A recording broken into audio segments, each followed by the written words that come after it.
Yeah. Make it a little smaller. Yeah, it should be good.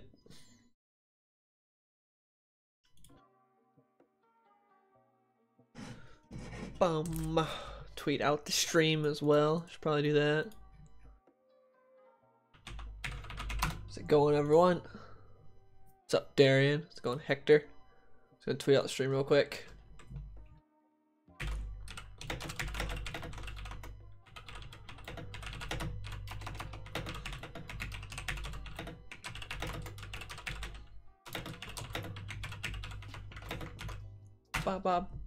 Tweet. There we go. Alright. How's it going, everyone? So we're gonna be talking about it's comics that came out this week. It's comics that didn't come out this week. Mainly just comics though, because I didn't get to do a TWIC this week. So I was like, you know what? I'll just talk about comics on stream instead. Do a live one. Because for those of you that saw my new update video, I did move and I started a new job this week. Wednesday was my first day. So this is my first weekend off in a long time, because the job I had before I didn't get weekends off, but now I get weekends off, so that's cool. So I just want to talk about comics today, and then tomorrow maybe stream some Ultimate Alliance. Depends on what I'm doing tomorrow, because like Ian will just randomly be like, hey, we're doing this thing now, and I get like literally a 30 seconds notice before we're doing said thing. 5% off, nice. It's your new job. I'm a customer service rep at a retirement firm, and hoping to work my way to analyst, but I'm starting out customer service rep, which is nice. But anyways, it's just an office job. It's a really cushy office job compared to like my job before. I'm making more money to do like work that's not as hard, so that's always a plus. But anyways, let's talk about some comics. So first off, first issue I want to talk about, I already did a video on it, but I want to talk about Heroes in Crisis. Also, just note there are 2 issues that I'm not going to be able to talk about. I would love to, but I didn't get those issues even though they're on my pull list, and that's Punisher and Sentry. Because I went, picked up my issues, got home, then the next day when I was reading, I was like, wait, I don't have Punisher or Sentry. So I emailed Russ, who's the guy who runs my comic shop. He's like, yeah, I got shorted 4 issues of Punisher, and then like 3 of the issues of Sentry were just damaged. So in 2 weeks you'll have them. I was like, oh, okay, that sucks. But so I wasn't able to read the newest issue of Punisher or Sentry, so that sucks. But anyways, let's talk about Heroes in Crisis. If you haven't read it, spoilers. There's your warning, even though the comic community is honestly the worst when it comes to spoilers. Which granted, like, it's kind of because, you know, it's a comic, so you can like get it anywhere. You can literally like read it digital the second it comes out, like at midnight if you really want to. So like there's like no respect for spoilers for like people who don't have the time to or something. And yeah, so that pretty much everyone knows what happens in this issue. But if you missed it, people died. It's the main thing I've been saying, and I agree with, is the fact that it's just above anything else, it's really boring. It's got fantastic art. I think Clayman's probably the best person I've ever seen draw Booster Gold. The way he draws Booster is just insane. It's so good. Picked up Punisher 1, 2, and 4 of. I got 1, 2, and 4 of Sentry because I still have 30. Yeah, I don't have issue number 4, the newest issue, because like I said, it got damaged. I'm gonna try to go in this week though, because he said I could pick up one of the damaged copies as just like a reader issue, and then in like 2 weeks have the actual copy. Stay until you start talking about Doomsday Clock. Okay, so you haven't read Doomsday Clock yet, Danny? So much stuff happened. Okay, I'll delay when I talk about Doomsday Clock then, because I was going to talk about Doomsday Clock next, but if you haven't read it, you don't want spoilers, I'll wait till towards the end to talk about Doomsday Clock, because Doomsday Clock was so good. Just read the issue beforehand before you read this one, because there are some things where I'm like, wait, what happened? I even went on like a Reddit. I can't remember which Reddit it was. Maybe it was DC Comics Reddit. They were talking about Doomsday Clock, and so it was like, they're like, I don't remember a damn thing that happened in issue 4. I have to read it and trade. They're like, it just, but Doomsday Clock's really good. I'm not going to talk about it yet though. I'll wait. So no spoilers. But anyways, Heroes in Crisis. So let's open this bad boy up. Again, the art from Clayman is just fantastic. Like, look at this. It's so good. the way he draws Booster, it's so good. Well, yeah, you need to read Doomsday Clock ASAP. The new issue is really good. Stuff actually happens, and I was really happy with it. It just sucks that's bi-monthly. But yeah, people die in this issue, and like no one cares about anyone that died except for Wally and Roy, which sucks that they died. The main thing that I really hate about that, besides the fact that, like I said earlier, it's boring, is the fact that it was telegraphed. Everyone was saying that Wally was gonna die, and then Wally died. What a surprise! Who would have thought? Like, wow, Wally died. No one saw that. Like, everyone literally predicted Wally was gonna die, and then he died. I wish they could do something like, if you haven't read Punisher issue #1, spoilers for that. But in that, a big character dies that you may have heard of, named the Mandarin. The Mandarin gets killed in Punisher #1. And it was not announced at all. There was no like big lead up like, oh, the Mandarin's gonna die in this, or everyone's predicting, oh, I bet the Punisher kills the Mandarin in the first issue of Punisher. But no, we didn't know he was gonna die. And it was actually done really well. And then you have Heroes in Crisis where, hey, guess what? Guess what? Wally's gonna die. Wally's gonna die. Oh wow. Wally died. Who would have thought putting him on the cover didn't leave everyone off the trail that he actually died? And like what the heck am I need this. I'm sorry, I just don't like when I don't want any actual lyrics in the songs I'm listening to right now. It's supposed to just be like background. But anyways, yeah, Heroes of Crisis was boring and people died, and my prediction is by the end Wally will be back. I don't know about Roy. I'm hoping Roy will be back, but I'm 100% on Wally will be back. Why even kill off Wally West? Because he's a big character. Shock value. I see some people saying it's not Tom King, it's the editors. Tom King like literally said in an interview, he was like, "Oh, DC said I could have whatever character, like said I could have like these characters and do what I want with them." Tom King could have chosen not to kill Wally if he wanted to, but he chose to kill Wally. Don't let him off the hook that easy. I have nothing against Tom King. I think what he did here was stupid, but like I don't hate the guy or anything. But don't be like, "Oh, it's not his fault. He just wrote the book and chose who died." Like I saw some people on Twitter saying that. I was like, what? It's 100% his fault. They gave him these characters and he said, okay, I'll kill these ones. He could have said, oh, if they said he could do whatever these characters, he could have been like, oh, I'll kill Harley. But nah, he chose to kill Wally. And I just hate the whole trying to redeem Harley the way they've done it is so bad. You can redeem bad characters. Like Darth Vader got redeemed and he had murdered tons of people. Sorry, I feel like yawning. Anyways, Vader had killed tons of people, but they did it well. In DC, it's literally, hey, Harley's in love with Joker and helping him murder tons of people and murdering tons of people herself. And then all of a sudden, no, she's just jokey good person. She's a hero now because they said so. That's it. They just said she's a hero, so she is. There's like nothing to it whatsoever. Oh yeah. Yeah, seriously, who chooses to kill Wally and stuff, especially because he just came back during Rebirth. So I don't think that he's gonna stay dead. Man, this cover is so good though. I love the way the way Clayman draws everyone. It's so good. What do you think of the current Vader comic is? I want to pick up volume 1. There's Dark Lord Sith Vader. Just go to finish Mr. Vader. He'll be down Tom Thing. Feel it's overpraised too much. I don't see very many people praising him though. Like I see a lot of people mad at him.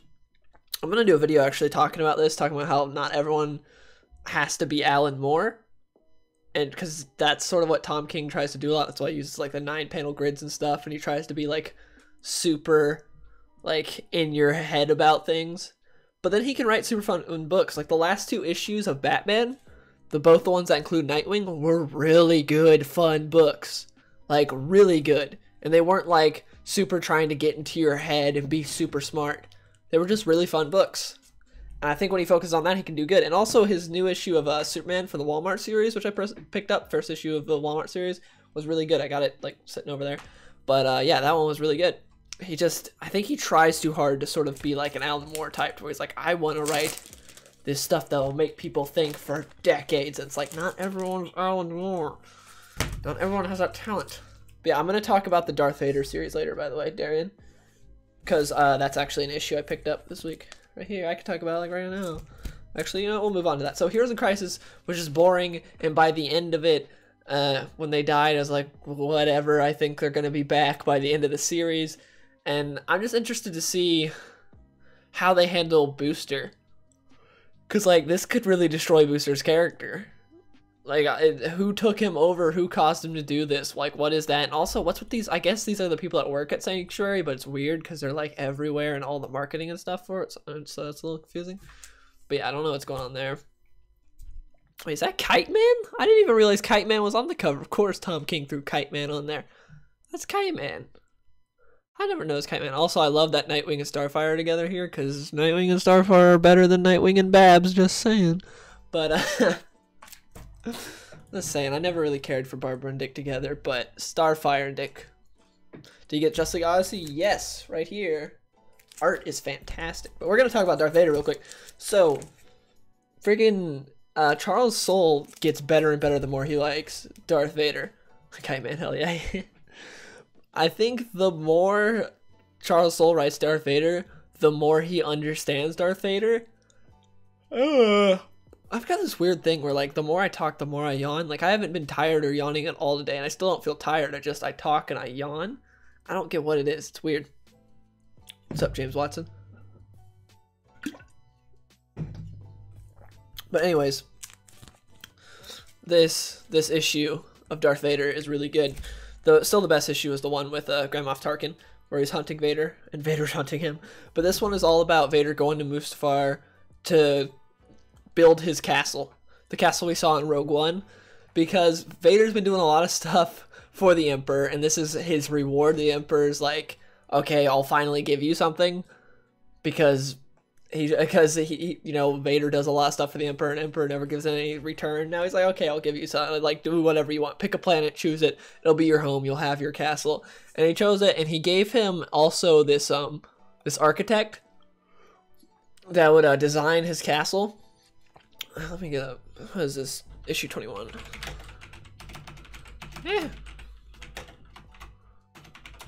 Let's find it up here, because I just have Heroes in Crisis in the background. No, not the old series, the new. Comixology. But yeah, this issue, this is what we're talking about. This part was a little freaky looking, because his starfighter is the Naboo one that Padme used. See Hector if Harley Quinn killed them. I wish. That's what I said in my video, that Harley Quinn turning bad would be the best way to do Heroes in Crisis, but it's not what they did.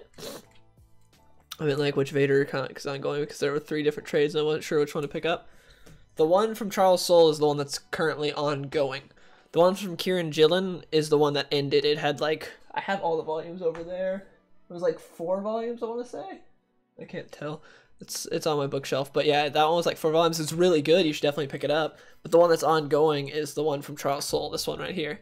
This is the one that's still going on. And this one takes place right after episode 3, to where Kieran Gillen's takes place in the middle of the trilogy, of the original trilogy.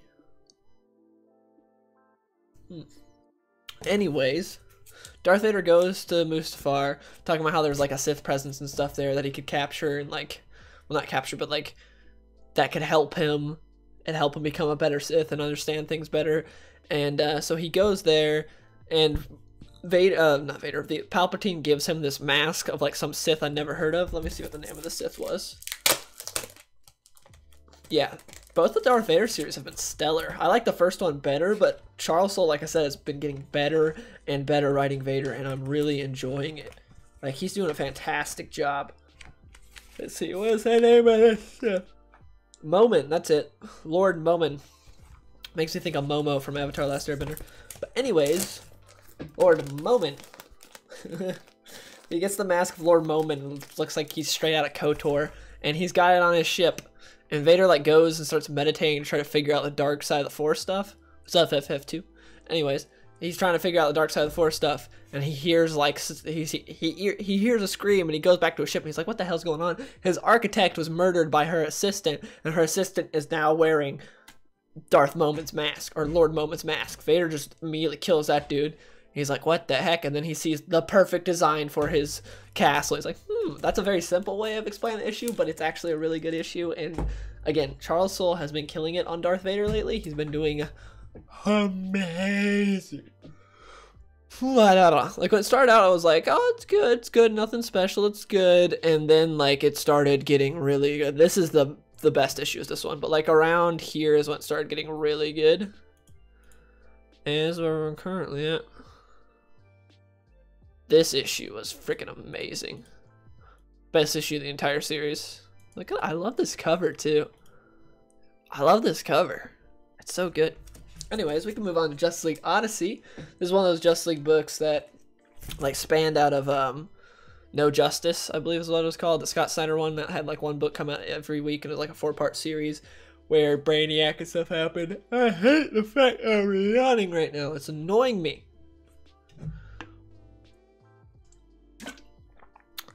Stop yawning. Okay. So, it opens up with Jessica Cruz and the Ghost Sector. She's being like a sentry for the Justice League, just like looking out like the Ghost Sector's weird. And then this Brainiac ship comes flying through, and she's like, what's that? Who's that? Stop there. She flies over to that Brainiac ship. Inside the Brainiac ship is Starfire, Cyborg, and Azrael. Azrael's new suit, it is amazing. Azrael's new suit is so good looking. Let me see if I can find it. I love the way it looks. Let's see. Let me see. Yeah. Let's see his new suit. Come on, show it to me. Yes. Oh, come on, give me a bigger image. Is that the biggest image we get? The art is fantastic, by the way. It's the same. It's this artist that does it. It's not one of those where, oh, the cover artist. Even though this is like Adam Hughes who did the cover for this, but it's such a sick looking suit. I know it's not like that good of a view of it right there, but Azrael's new suit is sick. I love it. I don't know where Azrael came from. He just showed up. I was like, okay, I'm down. And he's there. And then they crash on this planet, the Ghost Sector. And they're there. They're there, by the way, because of Kalu. What happened was Kalu was Brainiac's homeworld, and he had a bunch of shrunken worlds on there because, you know, that's Brainiac's thing. And during the whole No Justice thing, they, like, escaped. And so they're trying to figure stuff out with that. Like, I think everyone died and stuff, and blah, blah, blah. Anyway, oh, yeah, sorry. I didn't mean to ignore what you said earlier, Saggy, by the way. Have you read Ironsides yet? Is it good? I kind of got distracted. That's what happens when I do these streams, when I do comic streams. I get distracted a lot.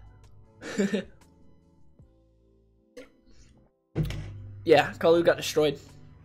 So all those planets, like, a lot of them died and stuff, and, like, Cyborg feels guilty, and he's trying to figure that out. So he goes there, and Darkseid's there. I think this is the first time we've seen Darkseid since he died in, the Jeff Johns' last Justice League, Darkseid War. I think this is the first time I've seen him, but he's got a cool, interesting looking new design. He shows up, and he's like, hey guys. And he tells them about how they're, like, worshipped by people, and then we see that they are, and that's how it ends. And I enjoyed it. I liked it.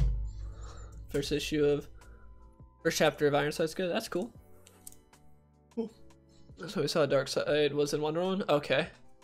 Yeah, I read like the first issue of Wonder Woman Rebirth, and that's all I've read from that. Because like it's all right, but I know how Greg Rucka goes. I was done with that. Then we got new issue of Justice League issue number 8, which is the Legion of Doom issue. So I want to say this. Generally, Michael Janin, I think that's how you say his name. I'm not the biggest fan of his artwork. I think it's generally, like, it looks not the greatest. It sometimes can look alright, but for the most part, it's not good. Or Michael Janin might be how you pronounce it. I don't know. Anyways, I'm not the biggest fan of his artwork. But in this, he stepped it up. He did good here. Like, after the first couple pages, it gets pretty good. He did a good job. I was like, holy crap, he's improving. He's doing good. Like, I enjoyed this. And this issue is basically just Lex trying to figure out why he lost when he was going after, the totality, when he was trying to go after that, and, like, Hawk Girl beat him. He's like, what's going on? I had every advantage. You still read Jonah Hex? There's no ongoing for Jonah Hex. I still read old issues of Jonah Hex, but there's no ongoing series, which sucks. I wanted one. Anyway, so what's up? Relatively unknown. Anyways, Lex is like, I need to turn to this guy, which was revealed like the issue the end of last issue of Justice League, which is The Batman Who Laughs. It looks like a fan fiction book, but I'm glad I got it because it's good. Oh yeah, it's really good. Again, the art is fantastic. But anyways, in the issue of Justice League, he goes to the Batman Who Laughs, and I haven't read Metal. I read like the first 2 issues and like 1 tie-in when Metal came out, and the tie-in was the one Ethan Van Sciver was on. That's why I read it, because I was like, oh, Green Lantern Batman with Ethan Van Sciver doing the art. I'm down, so I read that one, and that was it. So I don't know anything about the Batman Who Laughs or anything that happened in Metal. And so I was reading it, and I was like, this guy seems kind of cool, and he's so super powerful, and Lex is holding him in this super secure secret area, and the dude's like, oh, I could have broken out of here in like 5 minutes if I wanted to. I'm here because I want to be here. But then he negotiates with Lex to let him out, so I was confused by that. I'm like, if you want to be out of here, why are you negotiating with Lex? Anyways, he tells Lex about some ultimate power that you'll get. You'll meet some lady if you like become one with the totality or whatever, let it know. He tells him why he lost, because he thought the totality needed him, when in actuality he needs a totality. He needs to humble himself for something he believes in, because he hasn't done that before. It was interesting. It was a very what's it called, Hannibal Hector-esque book, you know, the deal where he's just talking to him while he's chained up and he's being manipulated and stuff. I do like the way Lex was written here, though. It was interesting. And I like this. She was good. Justice League's been consistently good. I'm happy with it. What books is CVS on right now? He's on Cyberfrog. He doesn't work for Marvel or DC right now. He's independent. He's doing Indiegogo stuff. Cyberfrog, hoping it's good. The art's definitely fantastic. Yeah, I don't know much. Why do I keep yawning? Anyways, I don't know much about Batman Who Laughs. Again, there was like so many tie-ins and issues with Batman Metal that I was just like, I'm not gonna bother with it. If I really care, I'll read it in trade. So I just didn't even touch it. Then we have Old Man Hawkeye, which is my favorite book at Marvel currently. And I read it. I really enjoyed it. The art is still fantastic, and the writing's still good. The last couple issues have been a little less than, not as good as the issues prior, but still really good. Got some sleep, man. I got some sleep though. Like, I don't even feel tired. It's just weird when I start talking, I start yawning. I don't get it. It's just something with me. It happens the same thing when I record videos. Like, I just start yawning when I start talking. I don't know why. It's a weird thing. Like, I don't feel tired right now. I just feel the need to yawn. It's odd. Anyways, in this one we actually get Bullseye confronting Hawkeye, because from the very beginning, Old Man Hawkeye is great. If you haven't picked it up, you should definitely. It's a 12-issue maxi series. It's on issue number 9. Just came out. Anyways, yeah, we got right here. Art's so good. I love it. Has Marco Cicchetto, who's generally just like a cover artist, but he's actually doing interiors, and it's so good. Anyways, he gets confronted in a church, and Hawkeye and Bullseye fight. Bullseye kicks his ass, and Bullseye's about to kill him. He's like, wait, this isn't fair. You have glaucoma, because he's got this implant, as you can see in his eye. He's got different tech on him, so he's enhanced. He's like, this isn't even fair. You're not even 100%. You're like halfway blind, which has been happening throughout the whole series. Because, you know, if you've read Old Man Logan, you know future Hawkeye goes blind because it's like glaucoma or whatever, or something he's got. And so he's like, this sucks. And then he gets saved by like Songbird. And so Songbird saves him. Then Bullseye kills her, and then he starts chasing Hawkeye and what's her name? Lady Hawkeye. I don't remember. Kate Bishop. There's been such an overload of Kate Bishop as Hawkeye that I'm kind of sick of her. So I was not happy when I saw her in this book, because she appeared in like issue number 6, I want to say. I think that was the one, issue number 5 or 6. And she's not bad. It's just there's been such an overload of Kate Bishop that it's kind of annoying. Anyway, solid issue. And I love seeing Bullseye be such a force of nature and them running from Bullseye. And I want to see Taskmaster in action, because we've seen Taskmaster in this book multiple times, but he hasn't been in action yet. He's kind of there, but we might see him there later. What's happening with G.I. Joe? I don't know, dude. I haven't been reading any stuff. Larry Hamm has lost it. He doesn't have the magic when it comes to G.I. Joe anymore, and Hasbro doesn't care. Old Man Logan and Wolverine by Claremont. 2 best Wolverine books ever made, in my opinion. Well, ever written. So it's definitely a good pickup. So we got a new issue of Nightwing. the Dark Knight Shiny Edition comic review. Well, buy me Dark Knight's Metal and I'll review it, Robert. And when I was out, Comics only gave me 8. They never give me the right books. Yeah, this is issue number 9 right here. And on the screen. But yeah, Nightwing, I hate yawning so much. Nightwing number 49.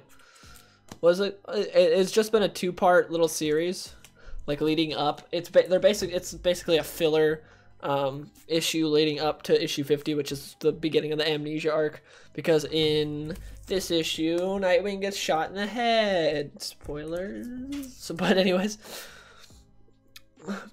yeah. Nightwing goes on a death race of motorcycles with the silencer, and it's fun. There's not much to it other than that. It's just a really fun issue, and it's been a fun 2-issue story arc, and I liked it. Did I read DC Comics? I mean, Action Comics. Yes, I did. Here it is, right here. I've been picking up all the variant covers. I've been happy with them. The variant covers have been very cool. I love the way DC does their variant covers, by the way, where they like take the logos off and they like put the people who made the books names at the very bottom and make everything very minimalist so you can like really see the art displayed. What's up, Mr. DC Comics? But yeah. So what we're talking about. Moving on to Batman. This is just a fun issue of Batman, Nightwing roaming around fighting and Nightwing talking to him and it's good. And then Nightwing gets shot in the head as we see some guy. Was it KG Beast who shot him? Because we never really like, I think we got the person's name in the beginning. He's like missing an arm and he's like Russian. So I was like, is that KG Beast? But we never like got a confirmation, I don't think. Let me see. He says his name in the beginning. I assume it's his real name. Zimmerman. CGC Comics. Zimmerman. It's like, it's gotta be KG Beast. No, that dude. Phantom of the Fair? Wait, what? I mean, yeah. Gerald Zimmerman. Let me search up. Guys, back to basics swinging tab. That's good. I haven't read. What's KGB's real name?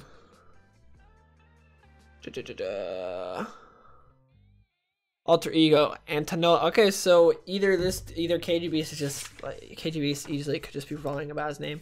I'm just gonna assume it's KG Beast. They never said. It's just he's a big Russian dude missing an arm. So when I first saw him, I was like, oh, it's KG Beast. Never got anything. The art in here, by the way, is freaking amazing. That's like a trend with a lot of the books I've been picking up. Like, the art has been so good, and the writing was really good in this issue too. I enjoyed Tom King's. He's written 2 fun Batman and Nightwing adventure books in a row. He did it for issue 54 also, and this one was really good. But then at the end, I don't know why he shot Nightwing though. Like, that's what I'm interested to find out. Like, why did, assuming it was KG Beast, shoot Nightwing? We're gonna find out, and I want to see how that affects the Bat book since this is starting in the Bat books. So I don't know how it's gonna go. Shows them. His Operation New York. It's American, so it's definitely not that guy. Yeah, I enjoyed the issue of Batman. Then we got Return of Wolverine. This didn't come out this week, but I just read it for the first time. And something I gotta say about this is Steve McNiven's art is amazing, but I feel like the colors and inks were off. Did anyone else feel like that? Anyone else read Return of Wolverine and feel like the colors and inks were off on this book? Just like, when I was looking at it, I was like, Steve McNiven's art generally looks better than that. And I was like, the pencils still look good, just the colors and inks. It just looked off. It was weird. Yeah, I didn't think it was a bad issue. It's just not a whole lot happens. Wolverine kind of goes through, and then he just lets out the one Wolverine. I thought that was interesting, how he's got all the different iterations of Wolverine like in a prison in his mind. It looks like it. Superman under the yellow sun. What's Superman under the yellow sun? What that is? But yeah, not a whole, like, look at it. Look at it right here. The colors look off. So the inks. Maybe not the inks so much, but the colors definitely look off. Colors don't look very good. I'm not a fan of the colors in this at all. Like that doesn't look good. Like it's not terrible, but it really takes away from like Steve McNiven's amazing art. Like if you look at Steve McNiven's, I looked to see if Steve McNiven colored himself because I've seen him on Instagram color, and his colorings, his pencils are amazing, but his colorings, but it wasn't him who colored it. It was someone else. Like look at this. Look at how amazing this looks, and then you look at this, and it's like the coloring's just not there. He needs a better color artist. It wasn't good. Not good. But yeah. So then, I think in the end he just lets himself out of that, like, mind prison, right? I read it last night, and I can't remember. It was kind of a forgettable issue. It wasn't terrible, though. Yeah, you had those Omega Red soldiers that were, like, outside. Oh, yeah, he's hunting that one chick. That's what he's doing. And he got the new costume that makes him look like a sushi chef, or like he works at Benihana's. So bad.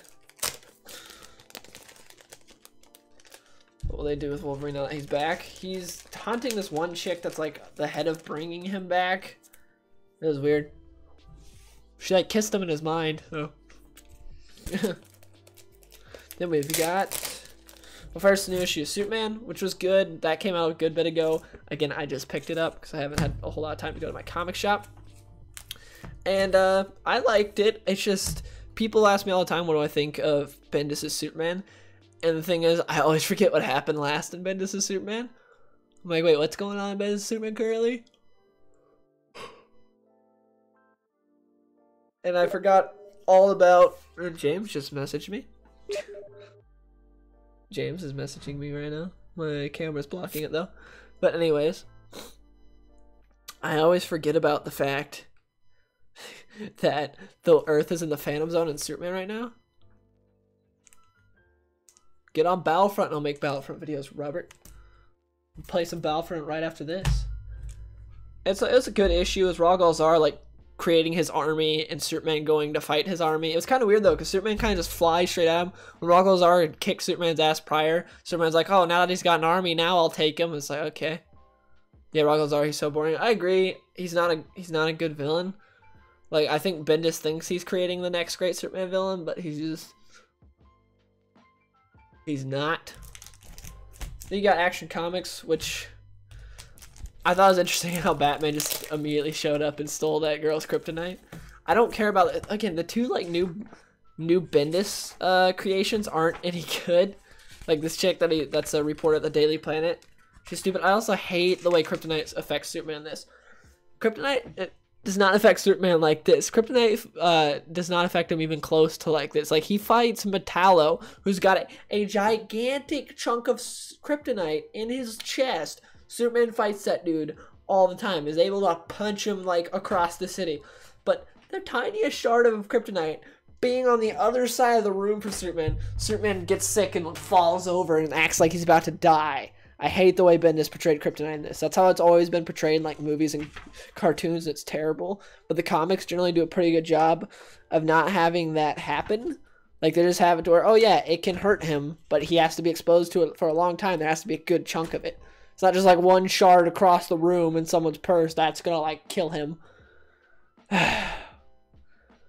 Colorful haired feminists. Well, I can imagine. Hopefully your comic shop stays open. My old comic shop that kicked me out did that, and they got shut down. They went out of business.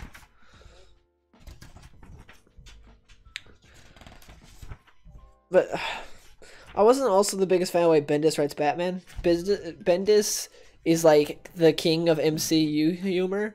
Like, he writes everyone like that, and it fits sometimes. Like, some of the Superman stuff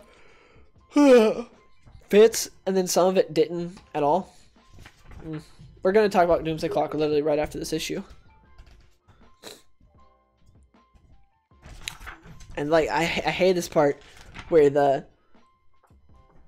Batman takes the girl's kryptonite, because there's a reporter lady that's like, that wanted kryptonites because she's afraid of Superman like killing her or something, or coming after her because she's stupid. Everything was to tell you about that. Nice.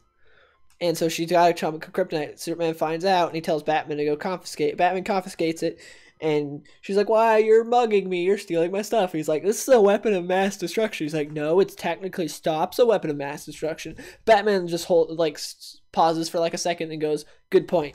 Batman would never do that. Even if Batman thought that in his head, he wouldn't say that. That's like the most Bendis thing right there. And then, let's see. Oh yeah, that red mist thing shows up. Oh yeah, and then Lex confronts Lois. I forgot all about the fact that Lois is back because Superman confronted Lois in like the last issue of Action Comics prior to this. I forgot all about that. Zod should fight Ragolzar. Oh my gosh, I wish Zod would just like kill Ragolzar. But I don't know what's going on with Zod, because we had that whole Action Comics storyline leading up to 1000 to where we got like future Zod, and like his son was all grown up and his wife, and like they had like taken over, and it was weird. I was listening back on Earth and where the son John. I don't know where John's at, and I don't know how Lois is back. I don't think it's been explained yet. I just remember her popping up in like the issue before in Action Comics 102, because Superman like confronted her. He's like, "Wait, Lois?" And she's like, "Oh crap!" Like she's hiding from Superman. It's weird. I didn't get that, but I'm assuming Bendis is gonna explain it. And then Zod has been in Green Lanterns. He has. What's he been doing in Green Lantern? Oh yeah, Dan Jurgens is writing that, so that makes sense. Yeah, I've seen covers of him in Green Lanterns. Anyways, moving on to Doomsday Clock, issue number 7. This cover's so pretty because it's Gary Frank's cover. If you have not, yeah, I hate that he took away John too, but if you have not read the newest issue of Doomsday Clock, issue number 7, spoilers, leave. If you don't want to be spoiled, there's your spoiler warning, because I'm going to be talking about it. So this issue was really good. I really like this issue. It made me hate the fact that it's bi-monthly even more. See you, Danny. Thanks for stopping by. Yeah, it sucks. That's bi-monthly. Yeah, so we have the Joker who's got Marionette and, what's his name? What the heck's her boyfriend's name? What the heck is his name? Mime and Marionette. And Andy's got the comedian all wrapped up. Andy's got Batman wrapped up. But then Batman escapes. He starts punching people. But then Adrian Veidt is able to track him down. He goes. And they like all converge. So we've got Rorschach, Adrian, Batman, Marionette, Mime, Joker, and the comedian all converging. And also Dr. Manhattan. Dr. Manhattan it shows up too, because Adrian like lures him out with his cat. The thing that I don't get is like, how is that cat like immune to Dr. Manhattan? Because apparently Dr. Manhattan brought the comedian out to kill the cat. But then it's like, if Dr. Manhattan can do anything, why didn't he just snap his fingers and have the cat be dead? I don't understand that. They could have explained it before. I just don't remember, because I don't remember a lot about these books, considering they come out bi-monthly. Yeah, Dr. Manhattan shows up. They have a good convo. And it was really interesting. Gary Frank's art is just so stunning. It's so pretty, man. I get it's a Watchmen thing to do the 9-panel grid deal. But I would appreciate this book more if it wasn't 9 panels, grids, like, for 90% of it, you know? I guess the Watchmen thing, you got it, but I would like to see more of Gary Frank's art. Not just, like, tiny little panels, you know? That'd be coolio. But yeah, they talk, and he tells them that Veidt doesn't have cancer. He tells Rorschach that, and then Rorschach confronts Adrian, and Adrian tells him all about how, yeah, you're living a lie with this whole Rorschach stuff. Rorschach was actually not a friend of your father's at all. He drove your father insane and was the reason your parents, like, died hating each other. Sup, Jamie Temple? We're talking about Doomsday Clock issue number 7, so spoilers. So they talk about, so they have that convo, and then he comes and he just, like, he being Rorschach beats the crap out of Adrian for that, and then they go back and the Joker's like, what's going on? I'm doing a terrible job at explaining this. But it was just really good. I hate the fact that I feel like yawning so much. The most interesting part was during his whole vision, he talks about, where is it? Let me see if I can find it. Just a moment.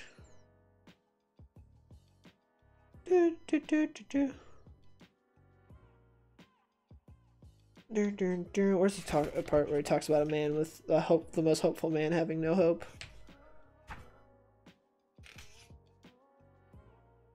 Or is it? Let's see. There's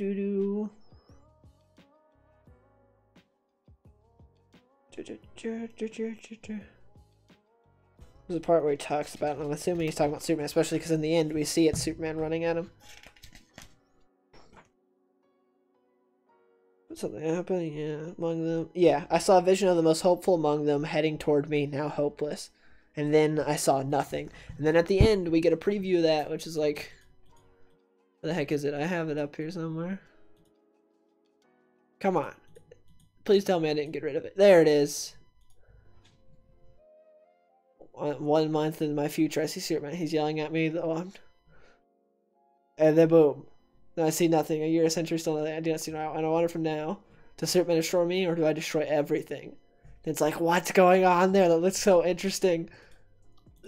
But the thing is, I really hope it's not the generic, hey, we're going to kill Lois, and now Superman's angry because we killed her, and he just throws all his morals away. I hope they don't do the injustice route with that, because that's so stupid and just retarded. It makes no sense. But yeah, it's so stupid. I hope they don't do that. What's up, Adrian? Andrew. Think a doctor needs to Superman, he killed Lois and John. Yeah, he probably does, but I really hope it's not the typical, oh, he kills his family, so Superman gets all angry and goes insane. But we'll see what happens. I thought that was very interesting tease. Especially because he talked about how Superman was running at him and he doesn't know what happens. You hate the Injustice comic? From what I've read, it literally just looks like an excuse to have everyone in the DC universe beat up Superman. Like, that's all Injustice was for the issues I read. It's like, this week we'll have Black Canary do it. This week we'll have Alfred do it. This week we'll have Wonder Woman do it. Who should we have beat up Superman next? And then the game, it was like, oh yeah, no one can beat Superman but Superman in the first game. But in the book, it's like, everyone can beat Superman. How's this guy still on top? It makes no sense. Maybe Justice League leads to Doomsday Clock. I don't know how it works. Cause wasn't there supposed to be like a jump ahead in time once Doomsday Clock ends? That's what I heard, I think. It's like all the books jump ahead once Doomsday Clock ends, I think. I'm not sure. But yeah, Doomsday Clock was really good. And then the last comic I picked up, I haven't read yet, because I have issue number 1. I bought it, but I haven't read it either, and that's this, Batman Kings of Fear. I haven't read the first issue, but I did buy it, so I was like, oh, I'll get the second issue, because I don't know if I'll read it. I just haven't had time to yet. And yeah, that's pretty much it, as far as like ranking these issues that I got. All of them, let's see. How would I rank these? What was my favorite? I guess maybe Doomsday Clock was my favorite. So Doomsday Clock, from best to worst, Doomsday Clock was the best. I really enjoyed Doomsday Clock. Second best, Darth Vader. I really enjoyed Darth Vader. Seeing Darth Vader is cool. Like, everything going on with him and discovering that new Sith on Mustafar and killing everyone, him like getting his castle built. Then I'd say 3 is probably Old Man Hawkeye number 9. Seeing the confrontation finally happen, how badass Bullseye is and how he's just destroying them, how afraid everyone is, and everyone's just like, yeah, Bullseye just kills everything in his path. That was cool. Next is probably Batman number 55. It was a really good issue. I'm concerned why... I'm still confused why this... I'm assuming KGBs would shoot Dick Grayson, but that'll be answered. But again, Tom King, when he's not trying to be Alan Moore, does a good job. The closest thing we have to Alan Moore is this guy right here, Jeff Johns. So that's why he's on Doomsday Clock. Tom King, I'm sorry, but you're not Alan Moore. Stop trying. But you do a good... Tom King does a good job. He just needs to stop trying to be like so philosophical and stuff all the time. All the time. Yes, not everything has to be your magnum opus. But anyways, I digress. Next one. What would be the next best issue? Probably Justice League. I enjoyed it. Seeing Lex talk to the Batman Who Laughs, Hannibal Lecter style, and also seeing Cheetah kill Poseidon was interesting. How like Lex is getting me everything I want. I'm killing the gods. That was cool. Next would probably Nightwing 49. I enjoyed it. It was a filler issue, but it was a fun issue. I hate that Benjamin Piercy's leaving it. Sucks. The next, probably Superman. I kind of enjoyed the chaos of the world being in the Phantom Zone and Superman trying to stop stuff. I like the part where everyone's like rioting. Superman like flies down, is like, enough, stop it, flies back up. Everyone starts like putting the TVs back and the stuff they stole, like, dang it. And I was like, that part was pretty good.